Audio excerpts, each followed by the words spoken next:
Are you a man looking for an intensive program to help you overcome sexually addictive behaviors? Gateway to Freedom is your answer. Gateway to Freedom is a 3-day workshop for men seeking to overcome any destructive sexual habits. Whether married, single, or divorced, Gateway to Freedom will help men regain hope for a new life of purity and real contentment. The workshop is conducted by experts in the field of sexual addiction recovery with decades of combined experience. Read testimonials of workshop alumni at gatewaymen.com. Get all the info and register online at gatewaymen.com or call 1-800-49-PURITY. Hi, my name is Jonathan, and I'm the founder of the Gateway to Freedom Workshop. I want to personally invite you to register for our next workshop coming up January 13th through the 15th in Texas in the lovely Hill Country.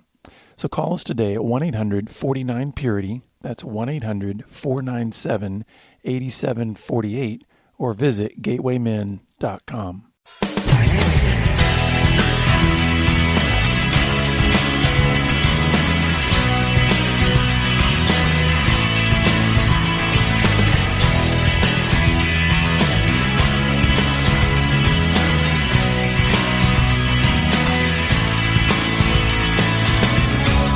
Welcome to Pure Sex Radio, training men, educating women.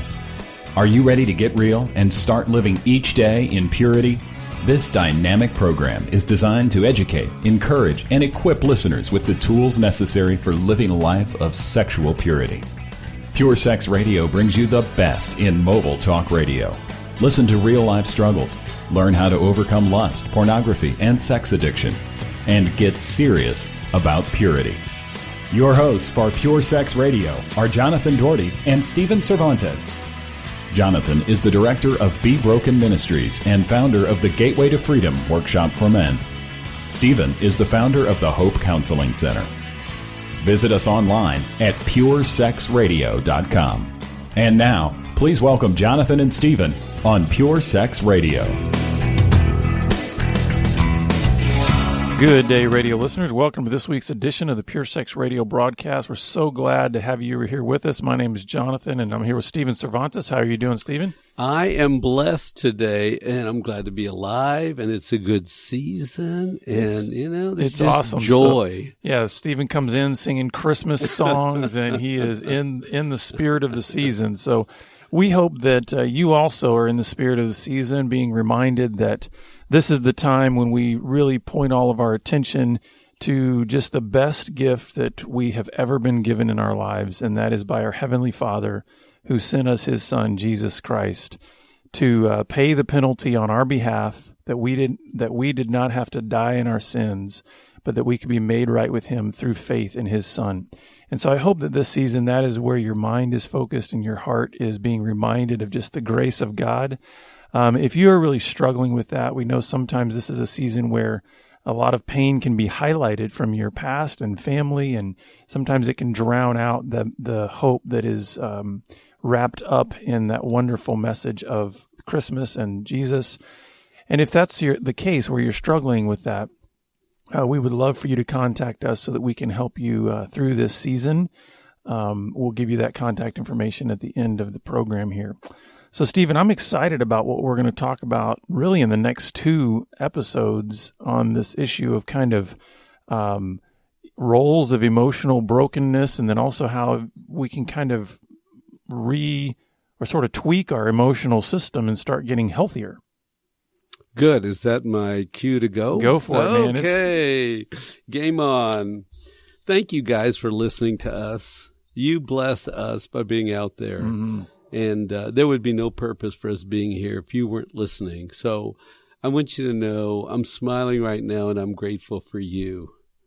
And it is a delight to be able to do this, to minister to other people. And we love it when we hear back from our listeners and just how certain things are impacting your life and how you're starting to maybe make some connections based on some episodes that we've done. So it's a real blessing to hear back from you, and we would love to get your feedback.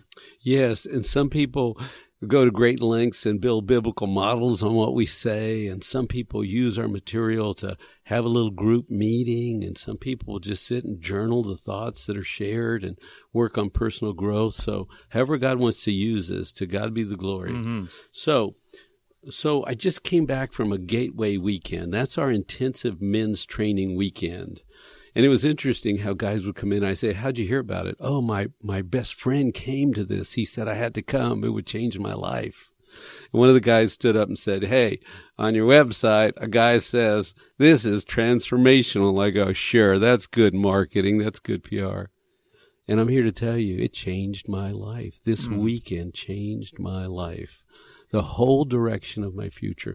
So I'm not plugging the weekend. I'm just telling you, we're so excited. You decide if you have any interest in the weekend. But it is like the incubator for ideas. Our intensive men's weekend generates lots of insights of what people are thinking and saying. And we wanted you to have a peek inside. And that's why I'm sharing some of this. And I would say, I think one of the most common refrains that we hear from guys that do go to the workshop is that for many of them, it's the first time they've ever been in an environment where they feel safe enough to go into some of the areas we're going to talk about in this episode and the next. So I think that's something that I'd love to see that kind of environment replicated over and over and over again in our churches all throughout America and around the world, is where men can feel safe enough to say, you know what, I got some things that I've never told anybody else ever. Yes. But I don't know how to deal with them, and I need to deal with them. And so pray for wisdom daily so that you can see things, because God is showing us things and growing us. And what occurred to me, what happens at this weekend is you sit around with 5 to 7 guys, and one guy tells his story. Then the rest of the guys give him feedback. And we are like a mirror to his life. His wife might say, hey, you have some shortcomings. And then, it's handled however it's handled. But men will say, hey, why do you do that? That's kind of goofy. Knock it off. What are you doing? Hey, why don't you just talk to us regular here? What are you doing here? And so men will reflect back like a mirror out of respect. This is a culture of honoring one another, not breaking anybody down. And so I always pray to God to show me patterns. See, I think people are very knowable. I think people are predictable. They're repetitive. Just look for the pattern and then ask, what does that mean? I wonder why that person carries themselves that way. So I've been watching the pattern of who comes to our workshop. And so I have 6 labels that the men fit into one of these categories. Number 1, are you ready, Jonathan? Oh, man, I'm chomping at the bit over here. The first guy comes in angry. He's just angry, mad at the world, blaming, attacking. This isn't right. My wife's not happy. Okay, I messed up some, but hey, she won't forgive me, and it's bad. And they're just mad. They're angry men. Yeah, I kind of think it's that whole like mad at the world kind of thing. You can just see it in these guys where you're kind of thinking, is there anything that doesn't trigger anger in you? I mean, like literally everything that, they get mad about how you serve them lunch or something. It's like everything just kind of sets them off, which is sometimes, we're going to get into this obviously a little bit, which is sometimes why they're so confused about why they are angry. Yes. Because everything makes them mad. They don't really, it's hard for them to get kind of down to the core of what's driving that. And what is anger? Anger is expressed disappointment. Okay? So these people have a lot of disappointment in their life. And if somebody says one thing wrong, does something wrong, they're already a bucket full of disappointment. And one more thing brings out the pushback on you. Hey, let me make a comment right there because everybody out there in listener land, that might be a great cue to go get a piece of paper and take some notes because Stephen just shared brilliance with you in terms of giving you a very concise way to understand what anger is. It's expressed disappointment. That's a great visual to be able to say, okay. Yeah, I didn't get what I want. It was going to go a certain way. I came home. The house a mess. I wanted it clean. I'm trying to get home fast. Somebody cut me off. There's a traffic jam. I'm mad. I'm disappointed. I'm going to tell you about my disappointment. Mm-hmm. And that's what the angry guy looks like. He's going to tell you about his disappointments, and he's going to express it to you. He can't find rest. Mm-hmm. Number 2 is the controlling guy. He comes in and he likes it done a certain way. He's going to control. Some of these guys say, I walk in a room and I say, who else is in here and can I take them? It's like they got to be in control. I'm the alpha man. I'm it. I don't care. You guys are boys and teens and junior men. I'm the alpha man. I'm going to take control. Their stories are controlling. The way they talk is controlling. They dominate the conversation. It's hard. It's fast. It's controlling. And I think sometimes in the controlling role, you also can see a lot of competitiveness.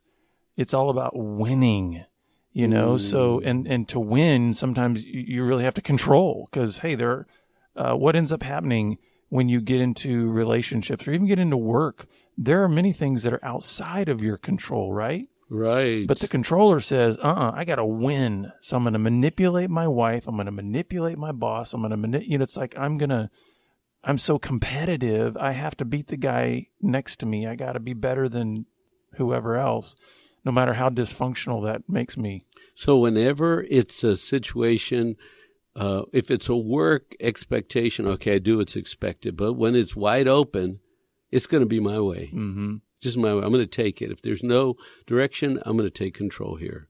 And so we're listing these because these guys come to the workshop and they have this presentation. You can just hear it. The angry guy is disappointed and angry. The controlling guy is dominating, and he's going to tell you. He has the answers. This guy even has the answers to the problems, mm-hmm.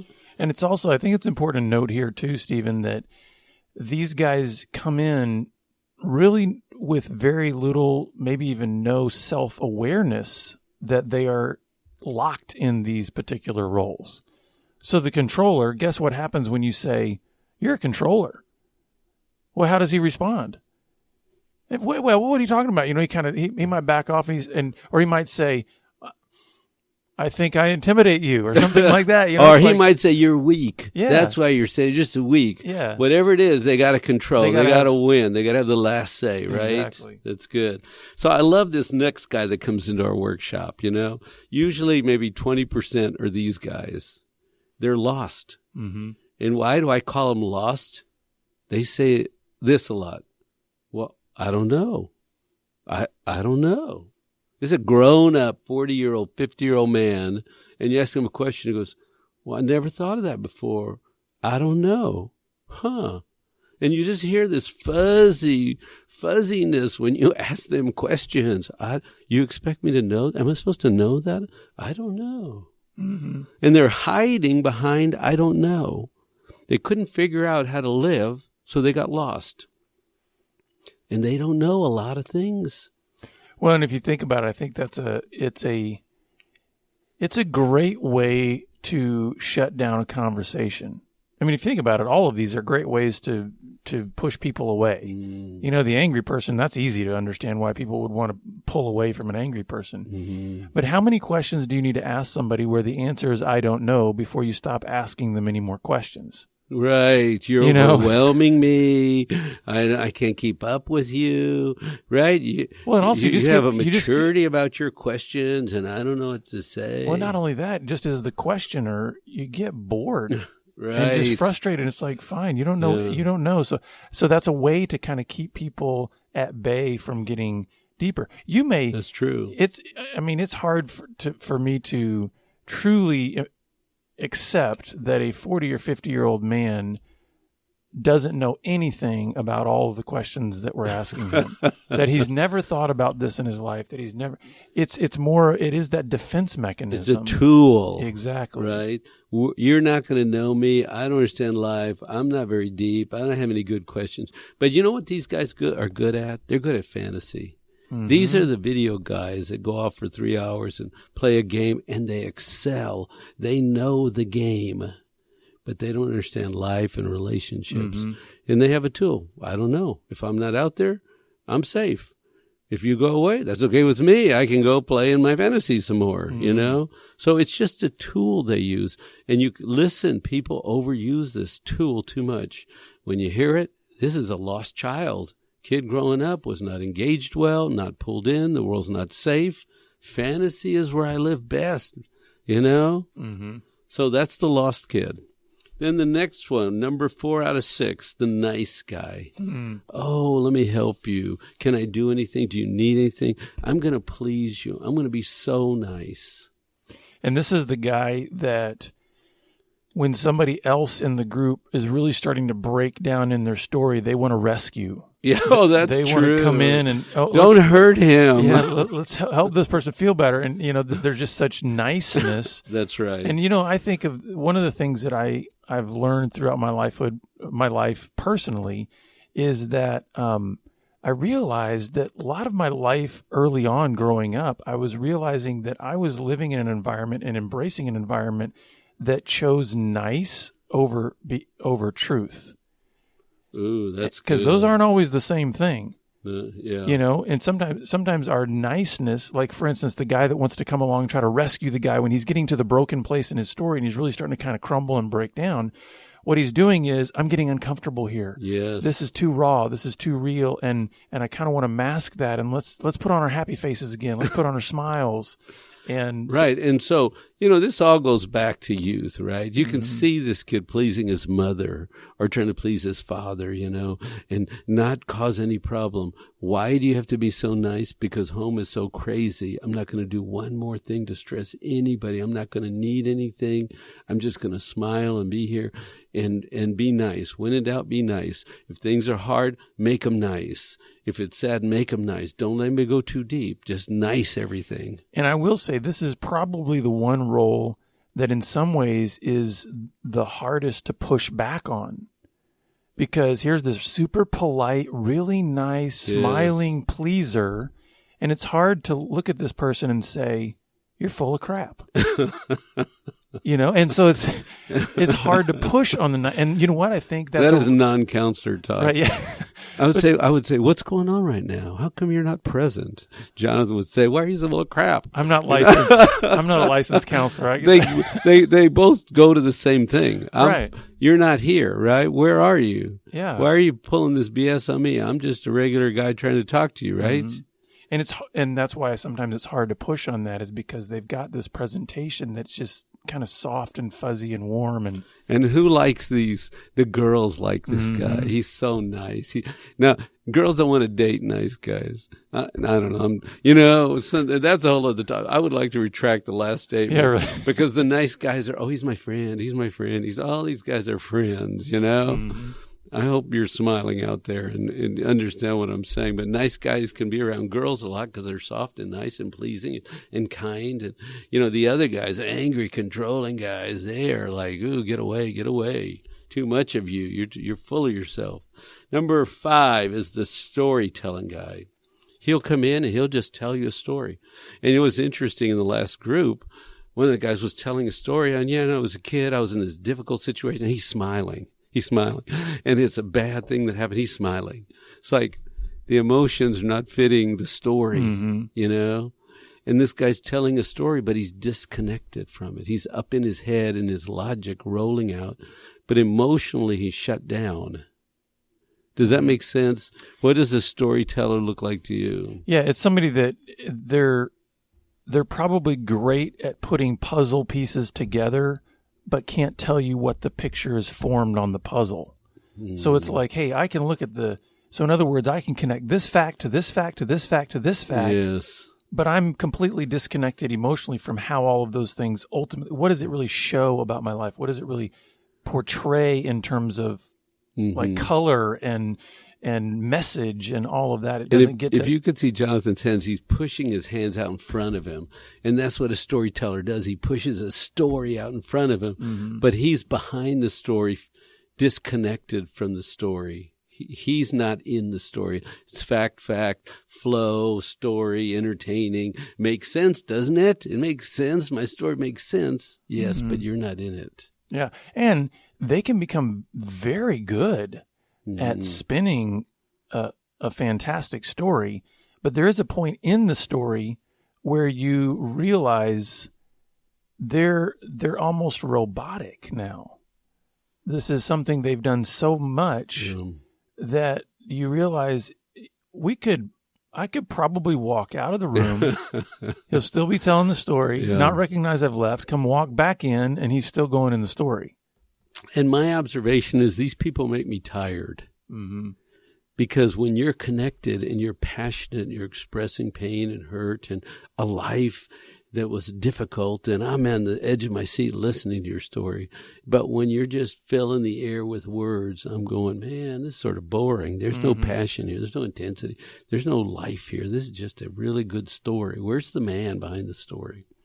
So the final one is this: entitlement, or the entitled guy. You know, life's been easy. Everything came my way. I got whatever I wanted. And why should I deny myself? Why can't I just have it? This is only about 5%, I think, of the guys that come in. We don't see this guy every group, but every now and then, this is like a golden child. Got whatever he wanted. Life was good. He's entitled. Why does he have to stop himself? Why can't he? He's always not stopped himself. And I do think this is an area that we're starting to see our culture kind of push into. And I think we're probably seeing more of the younger generation beginning to have this mindset of, hey, everything should come easily to me, and I should be able to have whatever I want without any restrictions and boundaries. And so it creates this mentality that says if a wrench does get thrown in the gears, wait a second, that's not right. I mean, hey, why are you pushing back on me? Why are you asking me questions about what I'm doing on the internet? Hey, I can do whatever I want. It should all come easily to me. So when you see these 6 presentations, here's what we know. Everybody gets angry and sometimes controlling and sometimes lost and confused, sometimes nice, sometimes just tells a story. Sometimes I feel entitled, like, hey, I want the best seat in the house. Why can't I sit on the front row? You know? I mean, I think we all know these emotions. But when they're fixed, they're a problem. If you do too much of them, if they become your identity. And that to me is the key right there.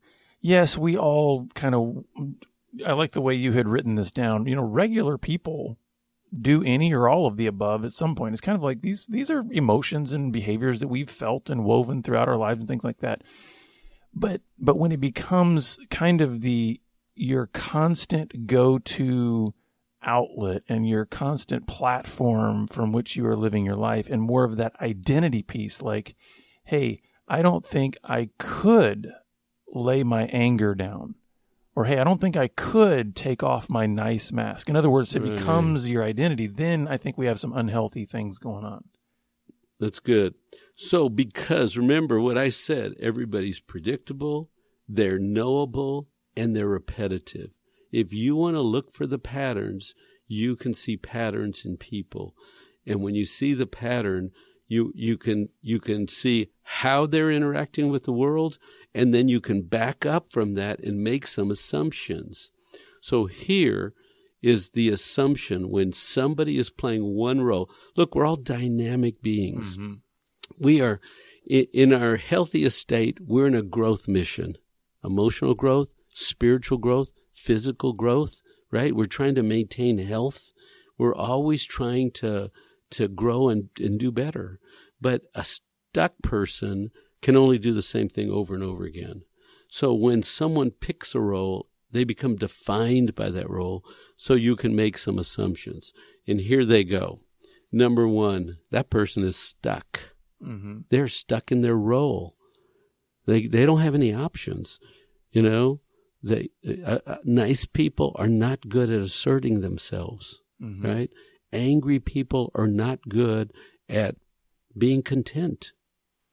Controlling people can't stop themselves, you know. It's, let this go. It's no big deal. So number 1, they're stuck. Comment? Yeah, it's just like a merry-go-round, and they don't know how to step off of it. It feels like it's going too fast, and they just can't step off of their role. Okay. Number 2, this emotional system is underdeveloped. When you play a role, You see life through your role, and you haven't worked on the rest of your development. So what's the rest of the development that we should all work on? So if you do these things, you're not playing a role, right? You should be able to rest well. Just be at peace with yourself, right? So rest, have more peace inside. Mm-hmm. You should practice grieving. There are many things in life that we must grieve, and you must practice releasing. Release some things. There's conflict. There's immature people. Just release them to God. Release them. Grieving means I'm sad this happened. Release. I hold my rest. I enjoy my peace. Right? And that's the skills of a well-rounded people. They can assert, but if they don't get what they want, they can grieve it out, release it, go back to rest. Role people can't do that. They overdevelop control, whatever, and they underdevelop the rest of their skills. Comment? Mm-hmm. Yeah, that's a great way to put it, because the way I kind of frame it up is wholeness, which I think we're all made for by God to be whole, has very much this idea of integrity. When you think about integrity from a structural point of view, it means there's consistency throughout.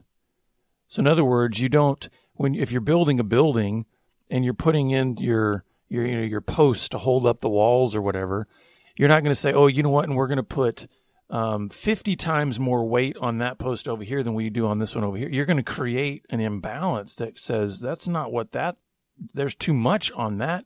You're relying on that part of the structure to bear too much than what it's supposed to. And so if you think about that, your emotional system, there's supposed to be balance in these things. If we get out of whack, where essentially we're saying, I'm overblowing the anger response and I'm underdeveloping the rest response, your structure is going to fall. Yes. It's going to start leaning, That's right.